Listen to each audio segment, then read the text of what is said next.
After Anakin Skywalker fell to the dark side and became the Sith apprentice of Darth Sidious, Darth Vader developed a singular obsession following his defeat on Mustafar, hunting down and killing every last Jedi survivor of Order 66.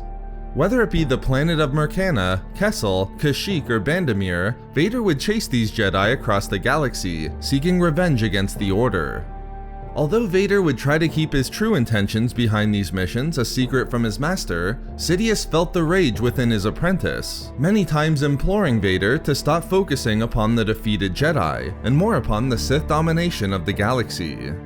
But there was one Jedi survivor early in the era of the Empire that Vader would let free after defeating him, seemingly letting go, at least for the moment, his obsession. In this video expose, I will explain why Vader let the Jedi Knight Cho'na Bene go free after defeating him in lightsaber combat, demonstrating Vader's tactical genius and his evolution from merely seeking revenge against the Jedi to helping increase the Sith control over the galaxy. In the months following Palpatine's creation of the new Imperial Order, the Emperor sent Vader to the inner rim world of Vaklan to put an end to a Jedi-backed insurgency upon the planet.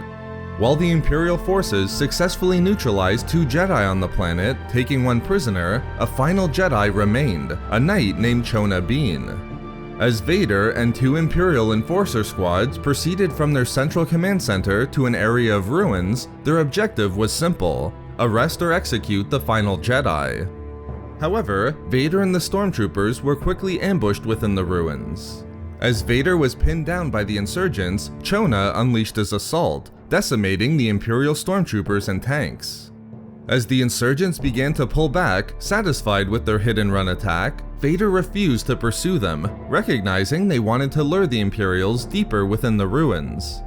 But as Vader and the remaining stormtroopers returned through the city center, the damage sustained to their armor and the clear low morale that was visible in their stride emboldened the citizens of the city, understanding that the Jedi Knight was succeeding in his rebellion against the Empire.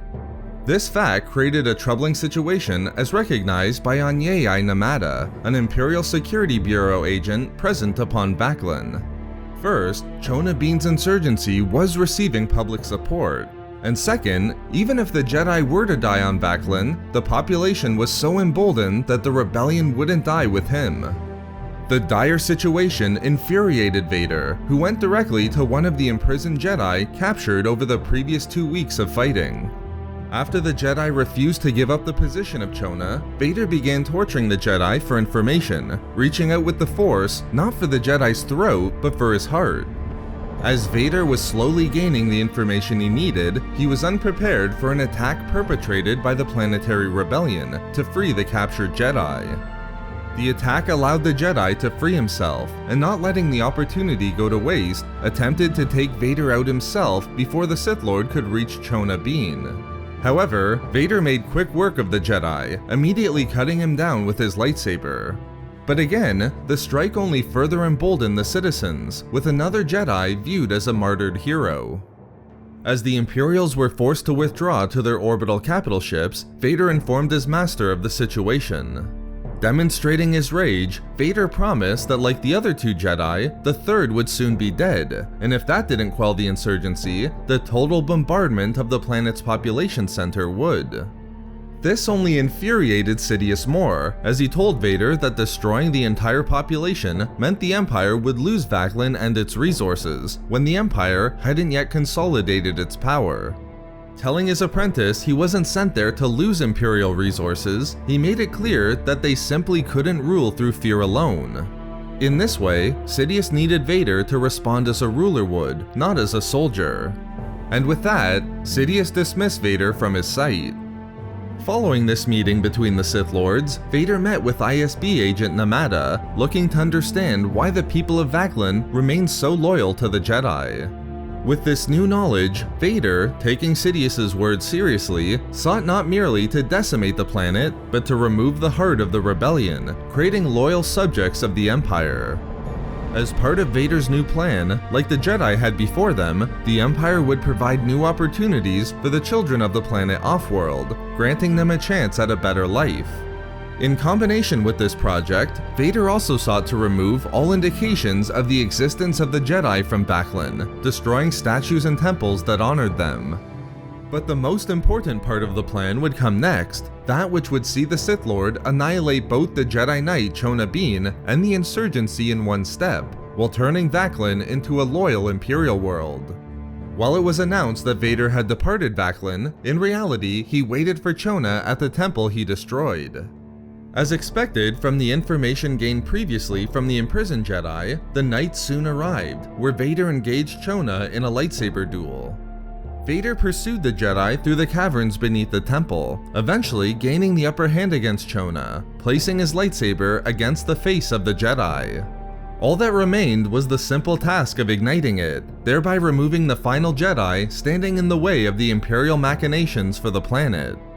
However, Vader uncharacteristically relented and walked away from the Jedi Knight, leaving his fate to chance. Or so it seemed.